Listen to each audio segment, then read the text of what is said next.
Tuh kalau ngantri berapa lama masuk surga ya? Tahu gak ibu-ibu? Ibu kalau jalanin 4 perkara ini, masuk surganya gak pakai ngantri ibu, ada jalur khusus. Dipanggil sama malaikat ke dalam surga. Malaikat bilang, udkhuli min ayyi abwabil jannati syi'ti. Masuklah kamu ke dalam surga melalui pintu yang manapun yang kamu sukai. Ibu-ibu masuk surga, suaminya lagi pada ngantri. Beruntung ibu-ibu. Maka itu, ini nasihat dari Habib. Pulang dari sini, kita sempurnakan 4 perkara ini ibu-ibu sekalian. Sholat 5 waktu kita jalankan dengan baik, dengan sempurna.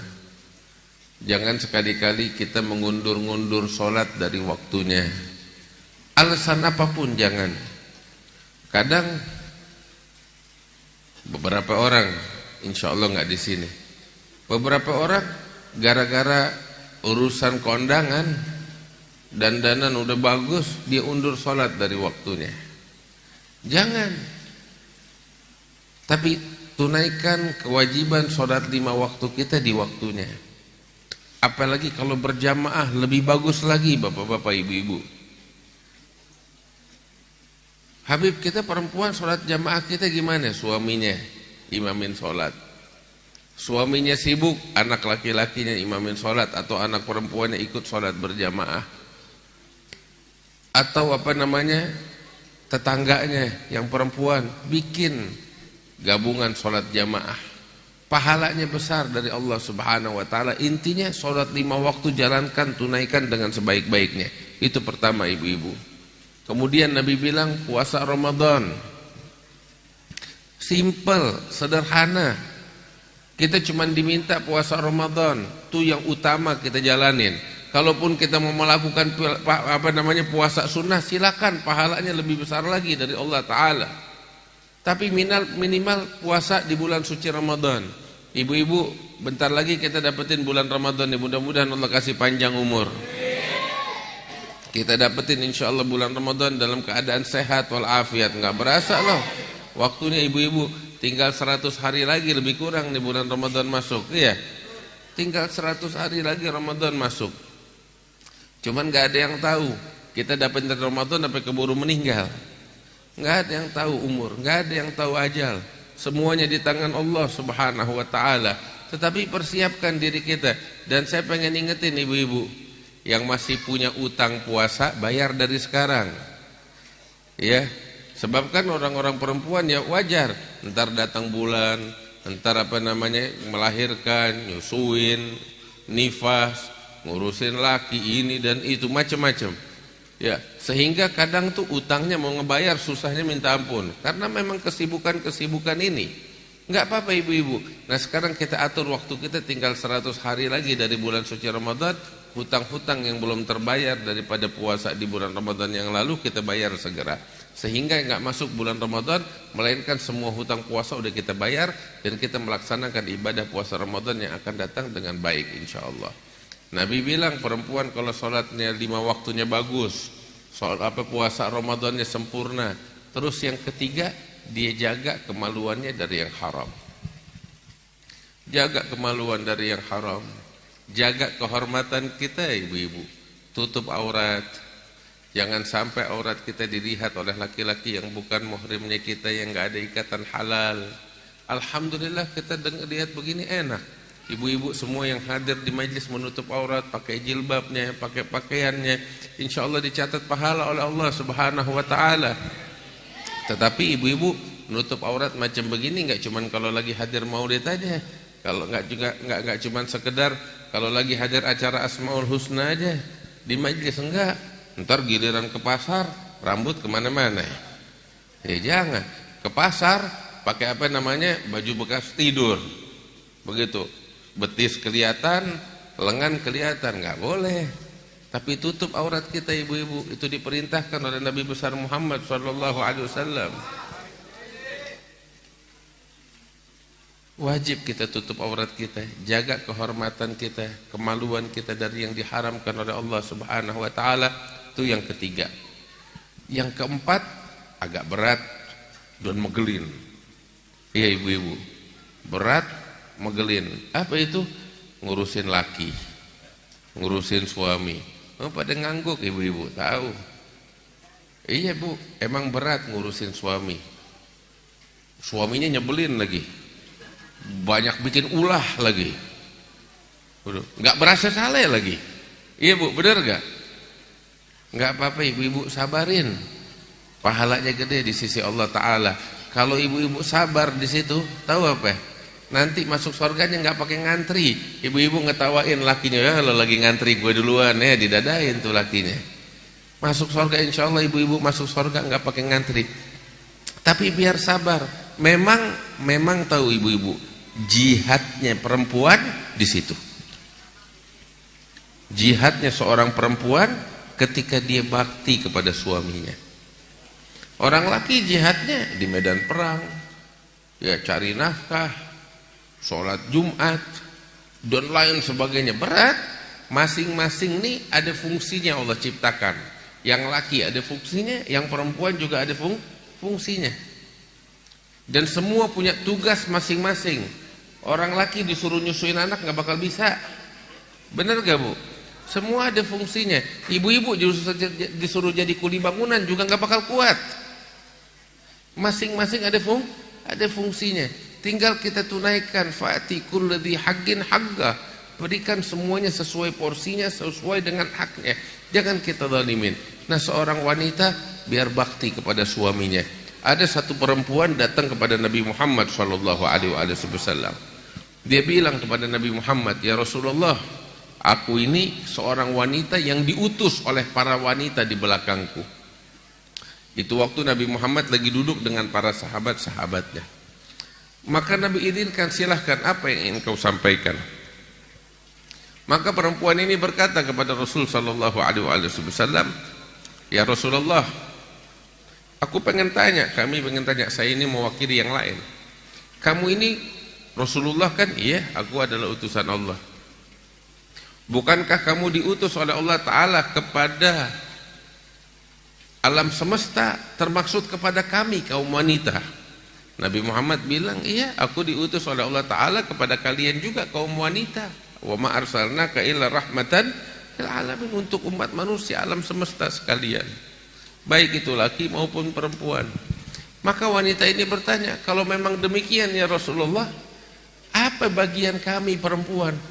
Laki-laki dapat jihad di medan perang pahalanya, bisa sholat berjamaah, mencari nafkah, ini dan itu. Banyak hal yang dilakukan oleh orang-orang laki daripada ibadah, ketaatan, perjuangan yang gak bisa kita perempuan lakukan. Kita orang-orang perempuan sibuk fokus di rumah kita, mengurus anak-anak kita, mengurus suami-suami kita, mengurus harta suami kita, menjaganya dengan amanat dan lain sebagainya. Tapi kami ini fokus di rumah. Tapi kami juga ingin meraih pahala besar yang diraih oleh orang-orang laki itu," kata si perempuan ini. Nabi dengar gitu, tahu ibu-ibu apa? Beliau menoleh kepada para sahabatnya dan mengatakan, "Pernahkah kalian mendengar pertanyaan dari seorang wanita yang lebih cerdas daripada pertanyaan wanita ini?" kata Nabi Muhammad. Dibanggakan oleh Rasul sallallahu alaihi wasallam. Ini pertanyaan yang istimewa.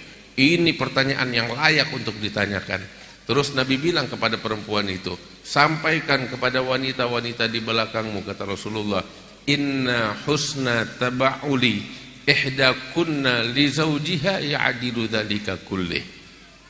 Nabi bilang, sesungguhnya bagusnya kalian di dalam mengurus, menservis suami kalian, itu pahalanya, ganjarannya dari Allah melebihi dari apa yang dilakukan oleh orang-orang laki di dalam ibadah-ibadah yang khusus untuk mereka, kata Nabi Muhammad SAW. Tuh Nabi pesan begitu, bapak-bapak, ibu-ibu. Maka itu ibu-ibu hadir maulid nih sekarang, hadir acara maulid, ibu-ibu hadir acara pembacaan Asmaul Husna di sini. Jangan kita jadikan ini sekedar rutinitas tiap waktu, tiap tahun. Tetapi kita pulang, kita bawa sesuatu. Apa yang kita bawa? Ibu-ibu, kita pulang dari sini makin kita bakti sama suami kita, makin kita menservis suami kita dengan sebaik-baiknya. Dulu kan waktu menikah kita suka bilang tuh, doain supaya jadi rumah tangga yang sakinah, mawaddah, warahmah. Iya. Sakinah tuh artinya tentram, penuh dengan ketenangan, ketentraman. Mawaddah penuh dengan cinta, rahmah kasih sayang. Ya. Itu iklan doang tuh apa beneran sih? Hah? Atau cuman ucapan yang biasa diucapin? Kagak. Kita kan maunya begitu rumah tangga kita. Rumah tangga yang sakinah, tentram, mawaddah penuh dengan cinta, kasih sayang. Ibu-ibu, rumah tangga macam begitu tuh gak bakal muncul ting begitu aja. Tapi harus kita bina, harus ada usaha. Dan satu hal ibu-ibu, jangan pernah ketipu dengan apa tahu? Dengan dua hal, film India sama film Korea. Iya, jangan pernah ketipu sama begituan ibu-ibu. Kagak ada cinta macam begitu tuh. Iya. Akhirnya kita stres sendiri pengen kayak begitu, laki kita disalahin. Iya, kagak ada bu. Iya, ibu-ibu kalau nonton film India, tuh perempuan jatuh dari tingkat 1-2 jam baru mendarat di bawah. Jadi jangan percaya sama begituan, kagak ada. Kita hidup di dunia, bukan di film India. Kita hidup di dunia, Bu. Ya. Bapak-bapak juga begitu. Iya, jangan pernah ngarep banyak deh. Gitu. Kita nggak kawin sama bidadari. Kalau mau pengen bidadari, mati dulu dan masuk surga. Repot kalau dia mati salah alamat ntar. Iya. Jadi nggak ada. Nggak ada, jangan ngarep yang muluk-muluk, jangan mimpi. Istri kita ibu-ibu nih tahu apa? Manusia. Kalau nggak dandan ya biasa aja deh. Begitu. Bapak kita nih, suami-suami kita, bapak-bapak juga begitu. Bangun tidur, pulang kerja ya kagak sedap juga baunya. Iya. Cuman intinya kita harus membina itu semua. Kita harus menjadikan diri kita yang terbaik. Makanya Nabi Muhammad SAW ngajarin kita itu, ketika kita berperilaku kepada istri kita, ketika kita berperilaku kepada suami kita, kita tampil dengan tampilan yang terbaik. Sampai Nabi itu ngajarin sebaik-baiknya istri, sebaik-baiknya wanita kepada suaminya itu adalah yang paling enak ketika dipandang sama suaminya, yang paling harum ketika dicium baunya. Begitu, perilakunya enak. Tahu gak ibu-ibu, kenapa Nabi Muhammad bilang begitu? Tahu gak kenapa? Nabi pengen tuh, Nabi nyuruh kita, merintahkan kita supaya kita enak dipandang sama suami kita. Supaya apa tahu? Biar suami kita gak lihat sama yang lain. Iya. Kita marah kalau laki kita ngelihat ke yang lain. Iya. Ya kita tampil bakal suami kita sehingga suami kita gak ngelihat ke yang lain. Kita harus enak dipandang, layak dipandang, sehingga dia nggak punya alasan untuk lihat yang lain. Iya kan? Ya tapi kalau istrinya menyeramkan, ya jangan salahin. Maksud saya menyeramkan, dia nggak mau menghadirkan dirinya dengan tampilan yang terbaik. Ibu-ibu, bapak-bapak tahu nggak? Istri-istrinya Nabi SAW, ya. Dari segi fisik nggak semuanya sempurna. Dari segi fisik nggak semuanya sempurna.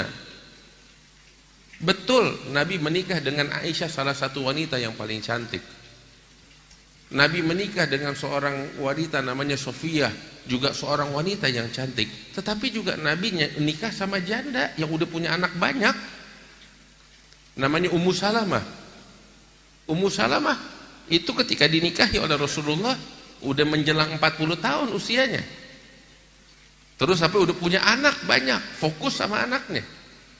Sampai ketika dilamar oleh Rasul sallallahu alaihi wasallam nih Ummu Salamah nih, ya. Ummu Salamah ini suaminya meninggal, namanya Abu Salamah. Ketika suaminya meninggal, dia sedih, betul-betul sedih, terpukul dengan wafatnya suaminya. Nabi mengingatkan, kalau kamu ditinggal wafat oleh suamimu, kamu katakan inna lillahi wa inna ilaihi raji'un. dan minta kepada Allah agar Allah menggantikan yang lebih baik. Ummu Salamah bilang dalam hatinya, apakah ada di luar sana laki-laki yang lebih baik dari suamiku ini Abu Salamah? Dia berpikir seperti itu. Tapi ya udahlah, itu doa yang diajarkan sama Nabi Muhammad dia baca.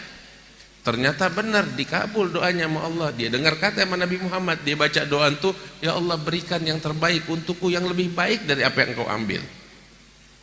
Tahu apa? Enggak lama setelah selesai masa iddahnya, datang Nabi Muhammad melamarnya. Ayo, 1.000.000 kali lebih hebat, lebih mulia dari suaminya Abu Salamah itu. Dilamar sama Rasul sallallahu alaihi wasallam. Begitu Nabi datang melamar, ini Ummu Salamah bilang, ya Rasulullah, siapa yang bisa menolak lamaranmu ini? Itu cuman, ya Rasulullah, saya punya 3 masalah. Tolong pertimbangkan. Apa itu? Yang pertama, saya ini sebagai seorang wanita udah masuk umur, ya menjelang 40 tahun, itu satu. Yang kedua, saya janda punya anak banyak. Yang ketiga, kamu punya istri banyak, saya ini orangnya cemburuan ya Rasulullah. Saya khawatir nanti saya terjerumus kepada hal-hal yang menjurus kepada kekurang ajaran kepadamu. Apa jawab Nabi Muhammad SAW? Nabi bilang, kalau masalah umur, kamu bilang kamu udah masuk umur, kamu nggak lebih tua dari saya, kata Rasulullah. Nabi itu waktu udah 50 tahun lebih. Begitu. Kamu nggak lebih tua dari saya lebih tua dari kamu. Itu pertama. Yang kedua, kalau kamu bilang kamu janda punya anak banyak, ya anak kamu kalau nanti saya nikah sama kamu, anak kamu juga jadi anak saya juga. Adapun yang ketiga, kata Rasulullah, itu saya akan doa kepada Allah agar Allah membersihkan hatimu dari hal-hal semacam itu. Didoakan nama Nabi SAW. Setelah itu beliau dinikahi oleh Rasulullah. Tetapi lihat di sini ibu-ibu yang saya ingin sampaikan. Nabi juga menikah dengan wanita yang udah tua, janda yang punya anak. Tetapi bagaimana Nabi bisa mencintai mereka? Bisa karena mereka juga hadir untuk Rasulullah dengan bentuk yang terbaik. Mereka berusaha semaksimal mungkin untuk membahagiakan suaminya, yaitu Nabi besar Muhammad sallallahu alaihi wasallam. Tahu gak ibu-ibu? Itu kakek kami Al-Allamah Al-Muhaddits Al-Habib Salim bin Ahmad bin Jindan itu meriwayatkan suatu riwayat tentang sosok Aisyah. Aisyah itu, rambut beliau itu kalau bahasa kita di salon tuh kan ada di model-model dah, saya nggak tahu bahasanya apa, ntar ada dipendekin, dipanjangin atau ya macam begitu dah. Orang perempuan yang ngerti, saya kagak ngerti. Nah, Aisyah dulu tuh rambutnya seperti itu. Kakek kami bilang, itu beliau lakukan itu untuk apa? Itu kan mode di masa itu. Beliau ikuti mode demi untuk menyenangkan suaminya. Dalam hal ini adalah Rasulullah sallallahu alaihi wasallam. Maka itu bapak-bapak, ibu-ibu, kalau kita berharap rumah tangga sakinah, mawaddah, warahmah, ya kita juga harus usaha. Dan ibu-ibu biar tahu, usaha kita pergi ke salon. Bapak-bapak mau gak suami istri-istrinya nih tampil cakep? Mau gak kira-kira? Suaminya cantik, mau gak? Nggak mau.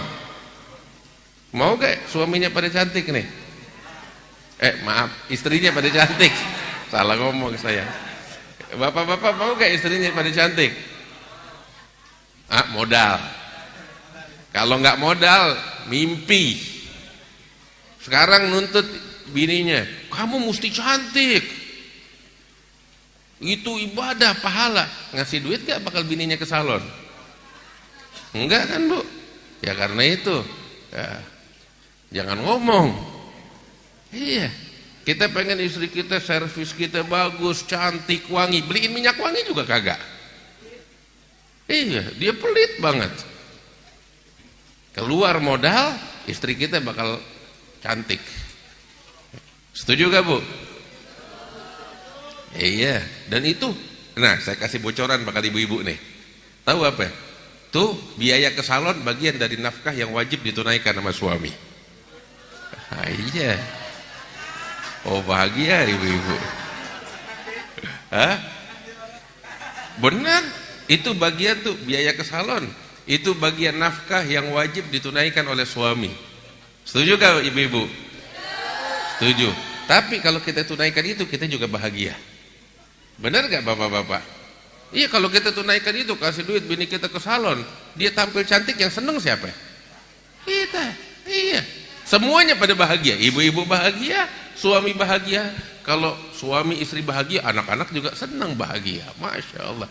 Tuh sakinah, mawaddah, rahmah. Usaha. Berusaha. Dan ibu-ibu biar tahu, itu semua adalah ibadah yang pahalanya besar di sisi Allah. Ibadah nggak selalu di atas sejadah. Ibadah nggak selamanya kita sholat 1000 rakaat nggak kuat, kita sembahyang 1000 rakaat. Tahajud juga, ya Allah, kita bangun sebelum subuh 10 menit aja udah bagus. Tapi ini ada ibadah yang paling enak nih dia, bakal ibu-ibu dapat pahala, senang, bahagia, terus hari kiamat masuk surga nggak ngantri lagi. Masya Allah. Khalas, ibu-ibu insya Allah pulang dari sini jalanin itu. Setuju gak kira-kira? Bapak-bapak kasih duit. Iya, kasih duit. Bapak-bapak mau bahagia kan? Ya jalanin nih. Tugas kewajiban. Iya, jangan salahin istri kita nggak tampil bagus, kita nggak kasih duit. Iya. Coba kalau kita kasih duit, bakal dia ke salon, bakal dia dandan. Wah, bakal tampil cantik, bakal kita dan kita bahagia ya, bapak-bapak. Insya Allah Allah berkahin kita sekalian. Ibu-ibu insya Allah masuk surga ya. Tempat perkara jalanin. Kalau ada duitnya ibu-ibu nih dari suaminya, patuh sama suami pasti. Iyalah. Iya. Taat sama suami. Ada duitnya. Kalau nggak ada duitnya jangan salahin kalau pada ngambek. Ya cuma seperti saya bilang, ini kewajiban suami untuk memberikan nafkah. Nafkah bukan cuma makan kasih belanja, itu juga bagian daripada nafkah yang wajib. Mudah-mudahan ibu-ibu semua masuk surga. Ini udah 11:30, cukup sampai di sini ya. Kenapa? Suami mau masuk surga juga. Kita berat. Bapak-bapak kita masuk surga nih berat banget. Berat banget. Ibu-ibu paling enak udah masuk surga tuh, udah tinggal 4 perkara dia jalanin masuk surga udah. Enak jadi ibu-ibu. Benar gak Bu? Kita suami ini bapak-bapak masuk surga berat banget. Mau masuk surga gak?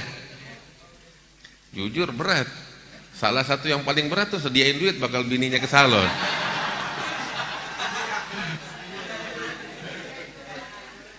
Kita kalau bikin gitu, kita masuk surga loh. Iya. Surga. Surga di dunia, surga di akhirat. Bener. Ya udah deh, nasihat Habib dari Maulid tuh cari duit bakal bininya insyaallah masuk surga.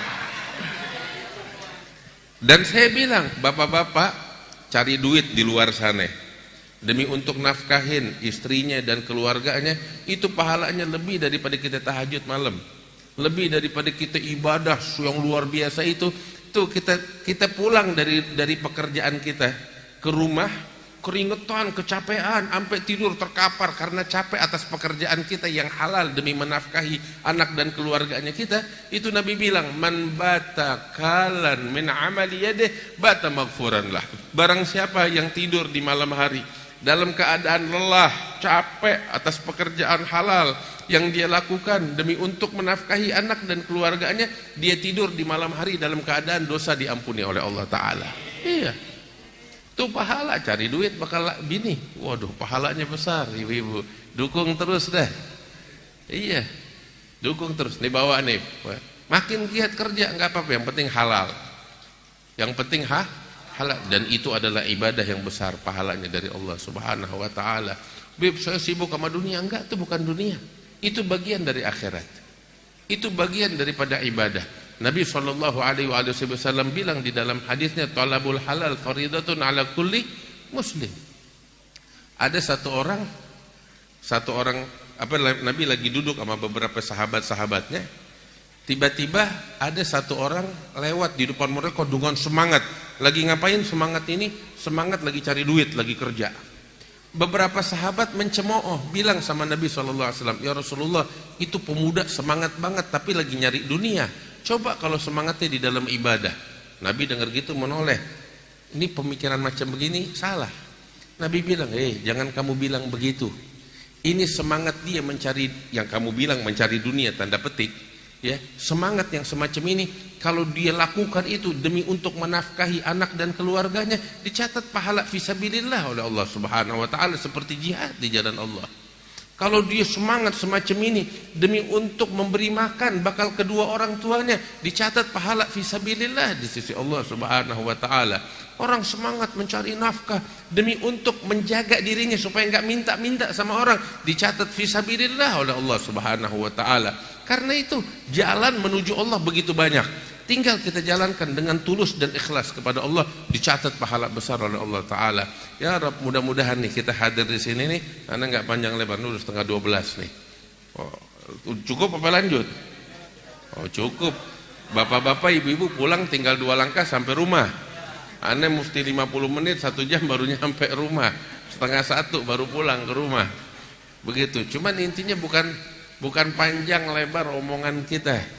Tapi yang kita dengar nih kita praktekin dengan sebaik-baiknya. Kita amalin dengan sebaik-baiknya. Sebab ibu-ibu, bapak-bapak, kita hadir di sini, besok hari kiamat kita bakal berdiri di pengadilan Allah, bakal ditanya, hadir maulid, hadir asmaul husna, dengar ceramah, dengar nasihat, dijalanin apa enggak? Itu Allah bakal tanya kita. Tinggal siapin jawaban dari kita kepada Allah Ta'ala saat di pengadilan Allah Subhanahu wa Ta'ala. Mudah-mudahan Allah ampunin kita, Allah angkat derajat kita, orang-orang dari keluarga kita, orang tua kita, ayah kita, ibu kita, guru-guru kita yang telah wafat dan meninggal dunia, mudah-mudahan Allah angkat derajat mereka, Allah ampunin dosa-dosa mereka, Allah jadikan kita sebagai orang-orang yang bakti kepada kedua orang tuanya, dan anak-anak kita dijadikan sebagai anak-anak yang bakti. Ya Rabbal Alamin. Para ulama yang masih ada di tengah-tengah kita, mudah-mudahan diberikan panjang umur oleh Allah, sehingga senantiasa membimbing kita ke jalan yang diridhai oleh Allah. Allahumma ja'al jam'ana hadza jam'an marhuma wa tafarruqana min ba'dihi tafarruqan ma'suma wa la taj'al fina wa la minna wa la ma'ana syaqiyan wa la mahruma bi rahmatika ya arhamar rahimin. Sallallahu ala sayyidina Muhammad wa alihi wasallam. Walhamdulillahirabbil alamin. Assalamu alaikum warahmatullahi wabarakatuh.